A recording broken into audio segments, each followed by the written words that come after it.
తాకట్లో ఉన్న మీ బంగారాన్ని విడిపించి ఆ రోజు ఆన్లైన్ రేటుకి కొంటాం. Sharma gold company.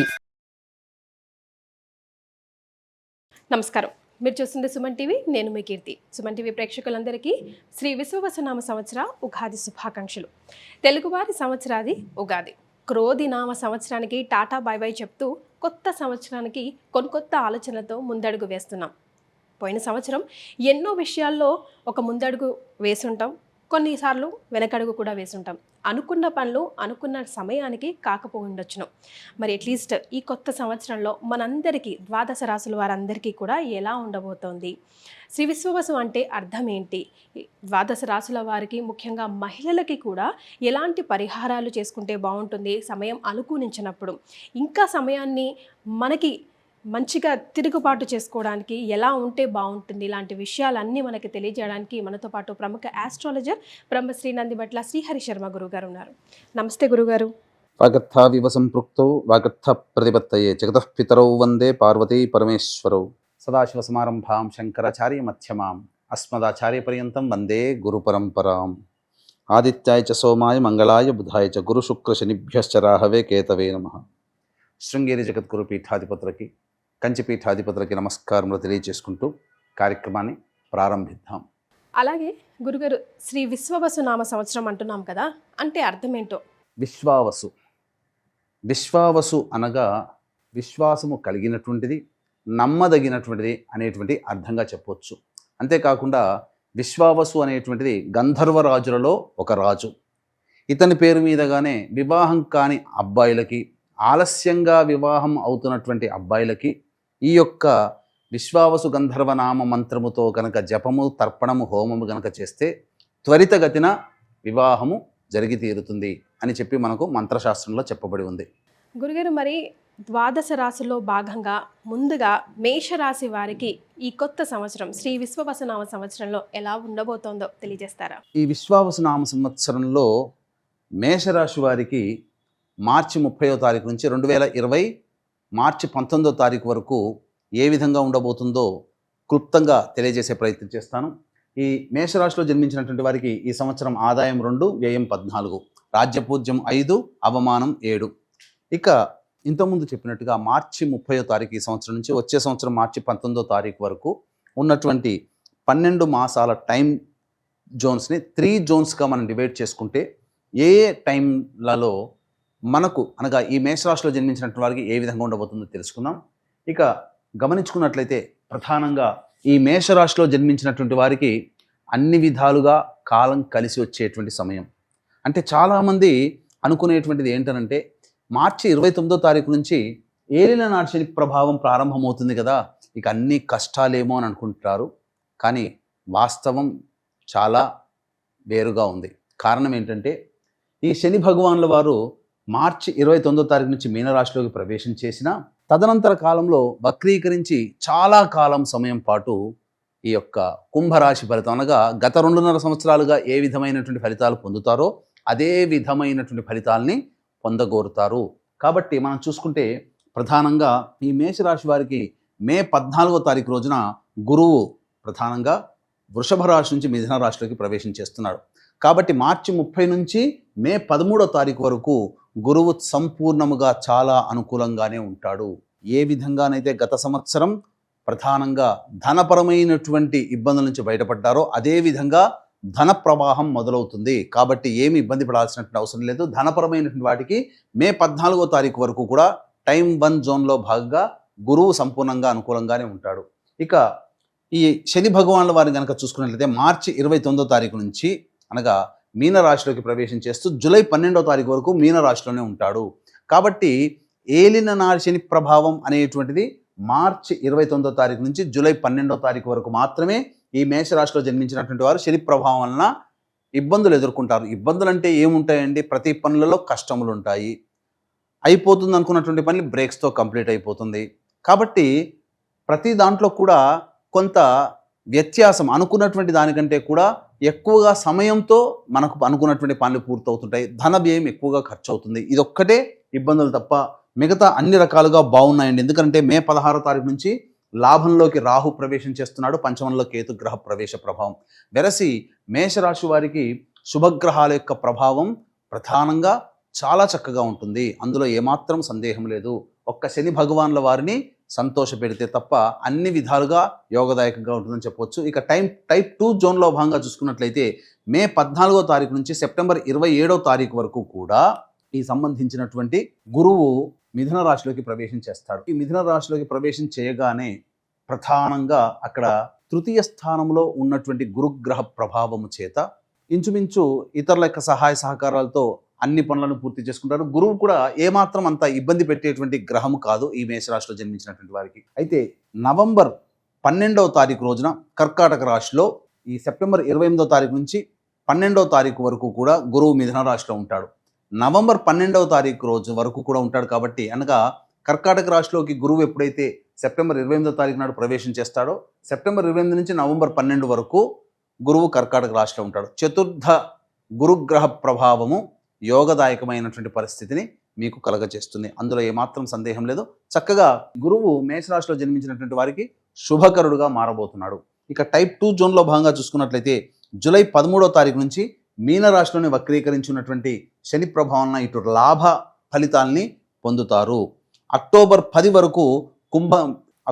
వరకు జూలై 13 నుంచి అక్టోబర్ 9వ తారీఖు వరకు మీనరాశిలోనే ఉంటాడు. మళ్ళీ ఇక్కడ ప్రధానంగా అక్టోబర్ 10వ తారీఖు రోజున శని భగవాన్ల వారు కుంభరాశి నుంచి అనగా మీనరాశి నుంచి కుంభరాశిలోకి ప్రవేశం చేస్తాడు.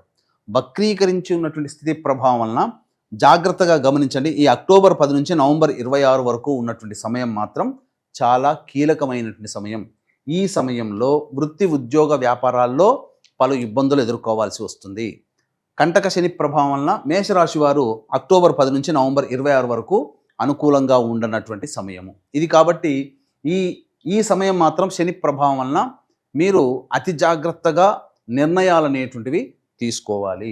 ఇక టైప్ 3 జోన్లో భాగంగా చూసుకున్నట్లయితే నవంబర్ 12వ తారీఖు నుంచి డిసెంబర్ 27వ తారీఖు వరకు కూడా 26వ తారీఖు వరకు కూడా కర్కాటక రాశిలోనే గురుగ్రహ ప్రభావం వక్రీకరించి ఉన్నటువంటి పరిస్థితి. కాబట్టి తృతీయ రాశి ఫలితాలను కూడా ఇస్తాడు. కాబట్టి ఏమాత్రం సందేహం పడాల్సినటువంటి అవసరం లేదండి.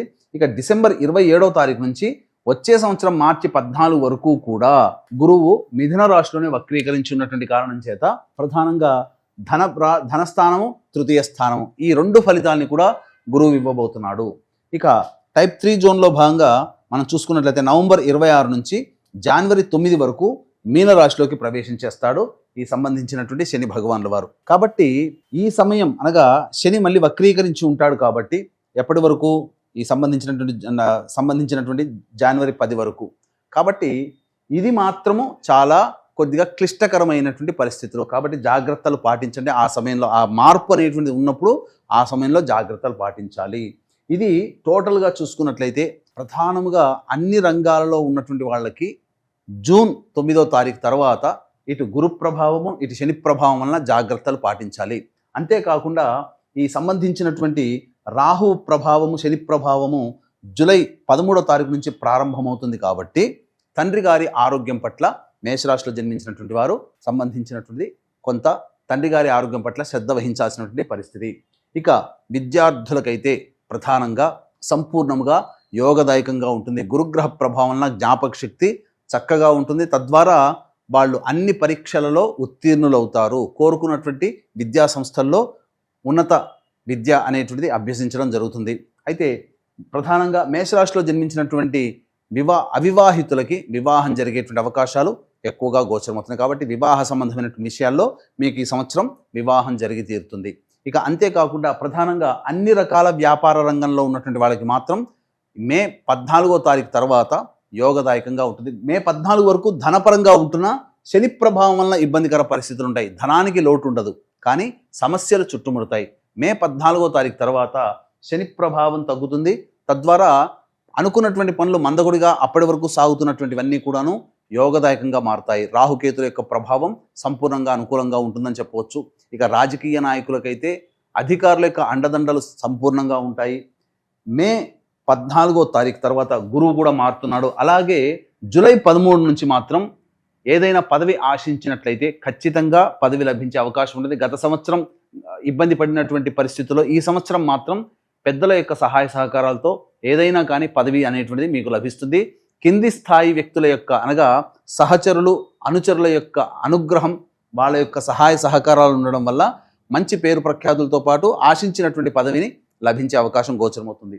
ప్రధానంగా ఈ యొక్క మేషరాశిలో జన్మించినటువంటి సినీ కళారంగంలో ఉన్నటువంటి వాళ్ళకి మాత్రం కాస్త గడ్డు కాలం అని చెప్పవచ్చు.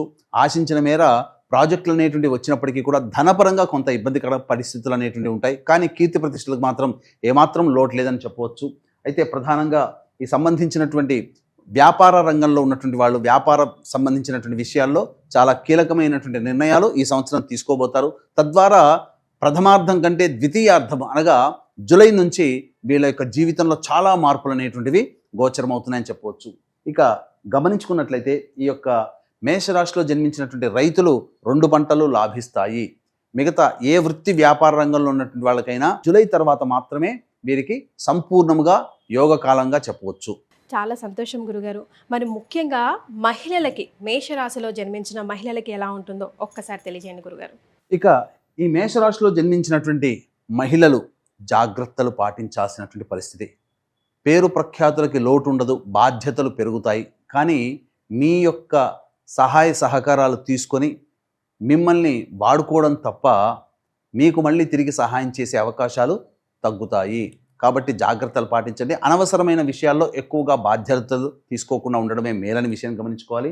ఈ మేషరాశిలో జన్మించినటువంటి మహిళలకి ప్రధానంగా జూలై 13వ తారీఖు తర్వాత మీనరాశి ప్రభావం చేత ప్రధానంగా కొంత ఇబ్బందికర పరిస్థితులు అనగా దాంపత్య విభేదాలు జూలై తర్వాత వచ్చే అవకాశం ఉంది. కాబట్టి జాగ్రత్తలు పాటించండి. సంతానం కోసం ఎదురు చూసేటువంటి మహిళలకి సత్సంతాన ప్రాప్తి అవుతుంది. వివాహం కాని అమ్మాయిలకి చక్కగా వివాహం జరిగి తీరుతుంది. అలాగే ఏదైనా కానీ ఒక వ్యాపారం అనేటువంటిది చేపట్టాలనే ఆలోచన కార్యరూపం దాల్చడం అన్ని విధాలుగా ఈ యొక్క మేషరాశిలో జన్మించినటువంటి మహిళలకు ఉంటుంది. కాకపోతే ఒకటి బాధ్యతలు ఎక్కువగా పడతాయి. తద్వారా శారీరక శ్రమ, మానసిక ఒత్తిడి అధికంగా ఉండడం కొన్ని సమస్యలకి కారణమవుతాయని చెప్పవచ్చు. కాబట్టి ఏదైనా కానీ ఎక్కువ రిస్క్ తీసుకోకుండా మీరు బ్యాలెన్స్డ్ మెంటాలిటీతో కనుక ఉంటే ఇటు ఇంటిలో మరియు బయట కూడా అన్ని రంగాలలో ఈ మేషరాశిలో జన్మించినటువంటి మహిళలు చక్కగా రాణిస్తారని చెప్పవచ్చు. బ్యూటీ పార్లర్, బొటిక్ రంగం, అలాగే సంబంధించినటువంటి క్లాత్ ఇండస్ట్రీస్ మరియు బ్యాంగిల్ స్టోర్స్ నడుపుకునేటువంటి వాళ్ళు ఏదైనా కానీ ఏ రంగంలో ఉన్నటువంటి వాళ్ళైనా కానీ చాలా అనుకూలంగా ఉంటుంది. అన్ని విధాలుగా యోగదాయకమైనటువంటి పరిస్థితులు ఉంటారు. ఒక్క రిస్క్ మాత్రమే ఎక్కువగా కనబడుతుంది. కాబట్టి బాధ్యతల్ని, శ్రమ ఒత్తిడిని తగ్గించుకునే ప్రయత్నం చేసుకుంటే అన్ని విధాలుగా గ్రహాలన్నీ కూడాను అనుకూలంగా ఉన్నాయని చెప్పవచ్చు. గురుగారు, మరి మహిళలతో పాటుగా మనం ప్రతి ఒక్కరం కూడా మేషరాశిలో జన్మించిన వారు ఎలాంటి పరిహారాలు పాటిస్తే సమయం అనుకూలించినప్పుడు ఆ సమయాన్ని సునాయాసంగా దాటివేయవచ్చు అంటారు?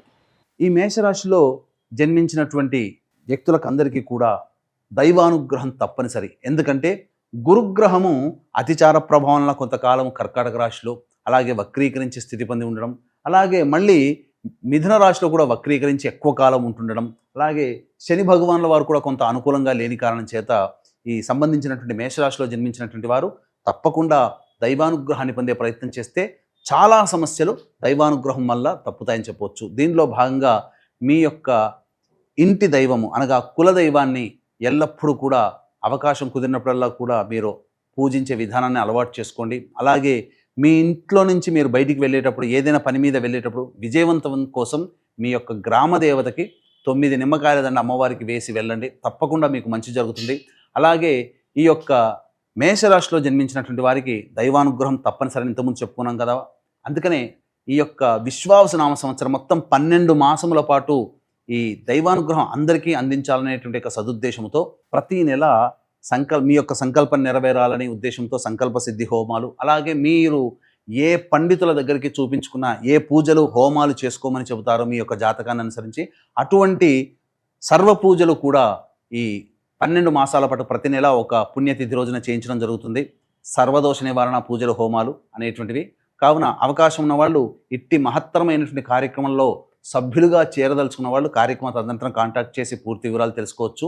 ఇది ప్రధానంగా మహామహిమాన్వితమైనటువంటి కాశీ క్షేత్రములో కాశీ విశ్వేశ్వరుని యొక్క సన్నిధానంలో ఈ కార్యక్రమం ప్రారంభమవుతుంది. కావున దీనికి ఏప్రిల్ 18వ తారీఖు రోజున శ్రీకారం చుట్టబోతున్నాం. ఏప్రిల్ 18 నుంచి ప్రతి నెల ఒక్కొక్క పుణ్యక్షేత్రంలో మీకు సంకల్ప సిద్ధి, సర్వదోష నివారణ పూజల హోమాలని జరిపించడం జరుగుతుంది. అవకాశం ఉన్న వాళ్ళు కార్యక్రమం తదనంతరం కాంటాక్ట్ చేసి గోత్రనామాలు నమోదు చేసుకోవచ్చు. రైట్, చాలా సంతోషం గురుగారు.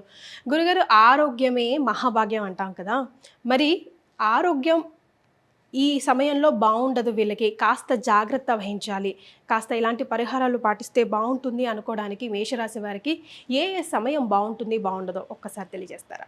ఈ యొక్క మేషరాశిలో జన్మించినటువంటి వాళ్ళు ఎటువంటి సమయంలో జాగ్రత్తలు పాటించాలి ఆరోగ్యం పట్ల అంటే ప్రధానంగా మార్చి 30వ తారీఖు నుంచి జూన్ 4వ తారీఖు వరకు. ఎందుకనంటే వాహన ప్రమాదములు చోటు చేసుకునే అవకాశం ఉంటుంది, ఆపరేషన్స్ జరిగే అవకాశం ఉంటుంది, కుటుంబ సభ్యులతో కానీ భాగస్వాములతో కానీ దాంపత్యంలో కానీ పొరపచ్చాలు వచ్చే అవకాశాలు ఉంటాయి. కాబట్టి ఈ సమయాలన్నీ కూడా జాగ్రత్తగా వినండి. ఈ సమయాన్ని జాగ్రత్తగా మీరు గుర్తుపెట్టుకోండి. ఎందుకంటే ఆ సమయంలో కాస్త తగ్గి ఉండడం మేలనే విషయాన్ని గమనించుకోవాలి.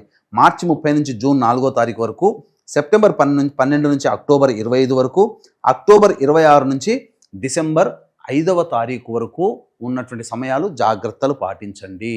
గురుగారు, లైఫ్లో ఒక అడుగు ముందుకు వేయాలంటే కొత్త వ్యాపారం కానీ, లేదంటే ఉన్న వ్యాపారాన్ని విస్తరించుకోవాలనుకుంటే కానీ, కొత్త ఉద్యోగంలో చేరాలన్నా, ఉద్యోగం వదిలేసి వేరే ఉద్యోగానికి వెళ్ళాలన్నా, అసలు నిరుద్యోగులు కూడా ఈ సంవత్సరం అంతా శ్రీ విశ్వవసునామ సంవత్సరంలో ఏ టైంలో వారు ప్రయత్నాలు చేస్తే కనుక వారికి కలిసి వస్తుందో ఒక్కసారి తెలియజేస్తారా? వీక్షించేటువంటి ప్రేక్షకుల మేషరాశికి సంబంధించినటువంటి వాళ్ళు ఉద్యోగం కోసం వెతుకుతుంటుంటారు. ఉన్న సంస్థ నుంచి వేరే ఉద్యోగం కోసం మారుతూ ఉండాలనే ఆలోచన చేస్తుంటారు. కొత్త వ్యాపారం ప్రారంభించాలి, వ్యాపార అభివృద్ధి చేసుకోవాలి అనుకునేటువంటి వాళ్ళందరూ కూడా కొన్ని సమయాలు సూచించడం జరుగుతుంది. ఆ సమయంలో ప్రయత్నం చేస్తే ఖచ్చితంగా మీకు గ్రహాలు అనుకూలంగా ఉంటాయి. ఏమా సమయాలు అంటే జూన్ 15 నుంచి జూలై 15 మధ్యకాలము, సెప్టెంబర్ 15 నుంచి అక్టోబర్ 16 మధ్యకాలము, వచ్చే సంవత్సరం జనవరి 14 నుంచి మార్చి 13వ తారీఖు వరకు ఉన్నటువంటి కాలం. ఈ సమయంలో కనుక మీరు ప్రయత్నం చేస్తే తప్పకుండా మీరు విజయాన్ని పొందుతారు. మీ యొక్క కోరిక గత సంవత్సరం తీరకపోయినా ఈ విశ్వావసునామ సంవత్సరంలో తీరాలని సంకల్పం చేసుకుందాం.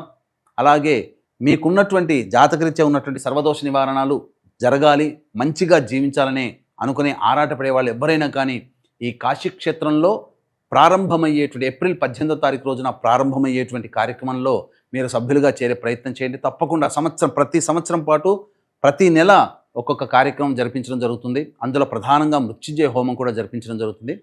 అవకాశం ఉన్న వాళ్ళు ఇట్టి మహత్తరమైనటువంటి కార్యక్రమాన్ని సద్వినియోగపరచుకోవచ్చు. చాలా సంతోషం గురుగారు, ధన్యవాదాలు. సర్వం శ్రీ ఉమామహేశ్వర పరబ్రహ్మార్పణమస్తు.